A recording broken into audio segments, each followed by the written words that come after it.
माझ्या अनुभवाच्या जोरावर मी लातूरचा चेहरा मोहरा बदलून टाकेन, मला फक्त एक वेळा निवडून द्या, असे आवाहन लातूर शहर विधानसभेचे अपक्ष उमेदवार माजी महापौर अख्तर मिश्री यांनी लातूरच्या मतदारांना केले आहे। लातूर शहर विधानसभेचे अपक्ष उमेदवार अख्तर मिश्री यांचे चौधरी नगर या ठिकाणी सभेचे आयोजन करण्यात आले होते। यावेळी बोलताना ते म्हणाले, ज्यावेळी लातूर शहराला पाणी टंचाई होती त्यावेळी आमदार अमित देशमुख कुठे होते? आमदारांना महिला हातात घागर घेऊन वन भटकत असताना का दिसले नाही? निवडणुका आल्या की उजनीचे पाणी आणू असे सांगून लातूरकरांना मूर्ख बनवत आहेत। मुस्लिम समाजासाठी शादीखाना बनवण्यासाठी 20 वर्ष घालवले। लातूरकरांना मूर्ख बनवणाऱ्या आमदार अमित देशमुख यांचा विरोध होत आहे। काँग्रेस पक्षाचा विरोध नाही, तेव्हा नागरिकांना मूर्ख बनवणाऱ्या आमदारांना घरी बसवण्यासाठी मला अपक्ष म्हणून निवडून द्या। मी माझ्या अनुभवाच्या जोरावर लातूरचा चेहरा मोहरा बदलून टाकेन, असे आवाहन लातूर शहर विधानसभेचे अपक्ष उमेदवार अख्तर मिश्री यांनी लातूरच्या मतदारांना केले आहे।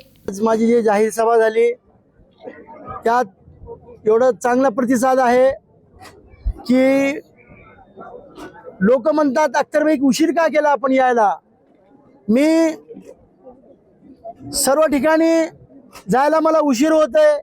मला जायला उशीर झाल्यामुळे लोक स्वतःहून माझ्या नावाची चर्चा करतात की जे महापौराने लातूरसाठी पाणी आणलंय त्याला आम्ही नक्कीच यावेळेस निवडून देणार।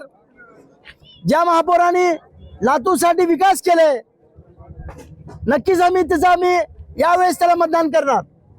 लातूर शहर हा विधानसभाचा फार महत्त्वाचा विषय आहे। शहर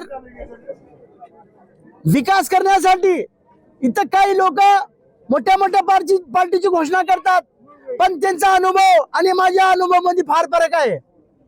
ते मोठ्या घराण्याचे आहेत पण अनुभव नाही।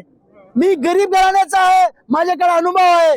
मी महापालिकेत काम केलेले, नगरपालिकेमध्ये काम केलेले आणि मी व्यक्तिगत माझा जो भी काम आहे ते अनुभवी काम आहे।